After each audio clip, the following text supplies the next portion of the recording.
এই সময়ত বিটিসি এৰিয়াত ইউপিপিএলৰ আৰু কোনো অস্তিত্ব নাই।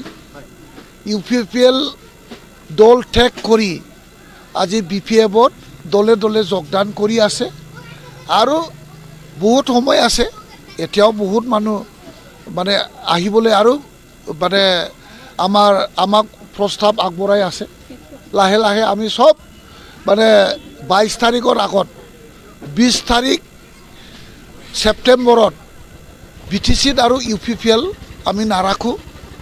আমি 22 তাৰিখত তেখেতসকলক প্ৰাকৃতিকভাৱে মৃত্যুদণ্ড কৰিম, কিয়নো সমাজত বহুত ক্ষতি কৰিলে। তেখেতসকলে সমাজত মানে ইমান মিছাবাদী, তেওঁলোকে ইমান মিছা কথা কৈ এই 5 বছৰত একোৱেই নকৰিলে, সমাজত বহুত ক্ষতি কৰিল। ইয়াৰ মৃত্যুদণ্ড ৰাইজে 22 তাৰিখত বেলট পেপাৰত যোগেদি বেলট বক্সত শাস্তি প্ৰদান কৰিব। আৰু 12 নং চালাঘাটী সমষ্টি দেখিবলৈ পোৱা গৈছে কেইবাগৰাকী প্ৰাৰ্থী আছে। আপোনাৰ হতে মূল প্ৰতিদ্বন্দ্বিতাৰ হতে হ'ব, কোনগৰাকী প্ৰাৰ্থীৰ লগত মূল প্ৰতিদ্বন্দ্বিতা হ'ব বুলি ভাবে? প্ৰতিদ্বন্দ্বিতা বুলি তেনেকুৱা থাপ এটা কণ্টেষ্ট কোনো দলেও ইয়াত নাহে, কিন্তু কণ্টেষ্ট মানে আমাৰ ছেকেণ্ডত আহিব, ইউপিপিএলে আহিব। 12,000 ভোটৰ ব্যৱধানত তেওঁলোকে ছেকেণ্ডত আহিব। যেটো আপোনাৰ সমষ্টিৰ বিভিন্ন প্ৰান্তত আপুনি নিৰ্বাচনী সভা আয়োজন কৰিছে, তো ৰাইজৰ কেনেধৰণে সহায় পাইছে?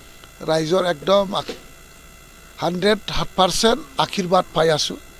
তেওঁলোকৰ যিটো মৰম, এই মৰমটো আমি পাই আছোঁ আৰু ঈশ্বৰ ভগৱানৰ লগতে ৰাইজৰ যিটো আশীৰ্বাদ, এই আশীৰ্বাদটো মই লৈ আছোঁ আৰু আশীৰ্বাদটো কোনেও নিদিয়াকৈ থকা নাই। চবেই 100% মোক আশীৰ্বাদ দিবলৈ আগবাঢ়ি আহিছে। বিটিচি বিপিএফৰ চৰকাৰ গঠন কৰিব পাৰিব?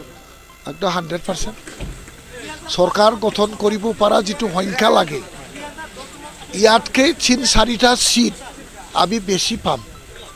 দেখা গৈছে ইতিমধ্যে ইচ্ছাদৰ এটা ভয় ভীতি মানুহৰ মাজত চলি আছে যে আপোনালোকে ইতিমধ্যে দেখা পাইছে যে চৰকাৰ গঠন কৰাৰ পথত পিটিচিত কোনো ধৰণৰ উচ্ছেদ নহয়।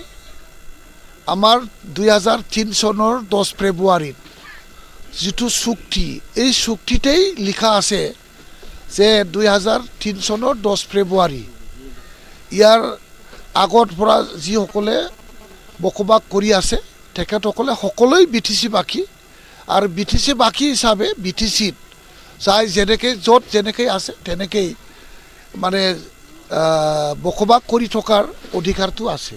ইয়াৰ কাৰণে বিটিচিত কোনো উচ্ছেদটো কোনো প্ৰযোজ্য নহয়।